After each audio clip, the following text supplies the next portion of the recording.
Hello আমার সাকিবিয়ান ভাইরা বোনেরা, সকলকে জানাই শুভ সন্ধ্যা।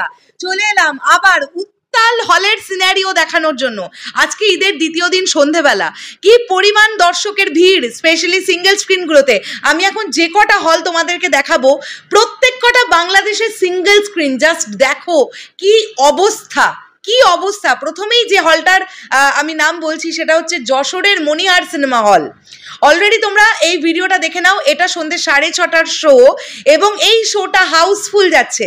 তবে মনিহার নিয়ে আমার কাছে একটা অবজেকশন এলো, এটা সত্যি হয়ে থাকলে কিন্তু খুব খারাপ ব্যাপার।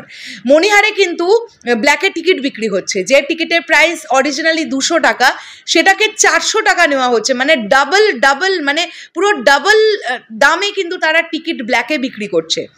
এটা যদি হয়ে থাকে তাহলে কিন্তু এটা খুব বাজে ব্যাপার। আমরা এটা তীব্র নিন্দা জানালাম, কেননা কোনো সিনেমার ব্ল্যাকে টিকিট বিক্রির পক্ষপাতিত্ব আমরা করি না, ঠিক আছে?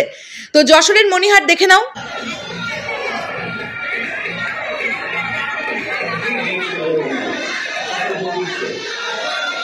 এরপরে যে সিঙ্গেল স্ক্রিনটা তোমাদেরকে দেখাবো সেটা হচ্ছে Shahzadpur Gauri cinema hall.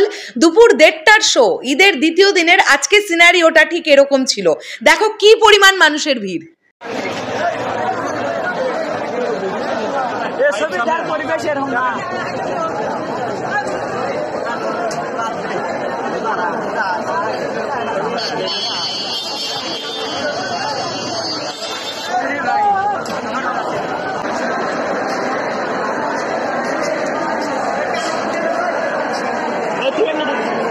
Gauri cinema হলের পরে এবার তোমাদেরকে দেখাবো সাভারের সেনা অডিটোরিয়াম।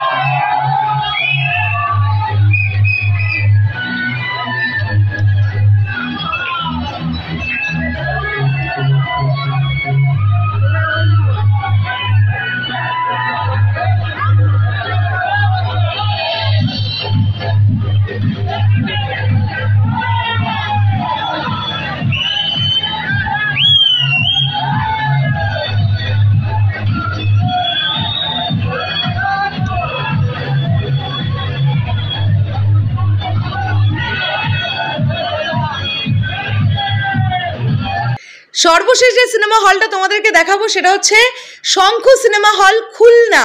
সন্ধ্যে 6টার শো হাউসফুল যাচ্ছে। আর এই ভিডিওটার মারফতই তোমরা দেখে ফেলতে পেরেছো যে ঈদের দ্বিতীয় দিন তুফান দেখার জন্যে কি পরিমাণ মানুষের ঢল নেমেছে, চোখের সামনে প্রমাণিত। এবারে ঈদের কোরবানি ঈদের রিলিজ প্রাপ্ত সবচেয়ে বেশি কোন সিনেমাটা চলছে সেটা আমার কাছে যেমন জলের মতো পরিষ্কার, তোমাদের কাছেও তেমন জলের মতো পরিষ্কার। কে কি বললো, কে কি না বললো, কিচ্ছু যায় আসছে না।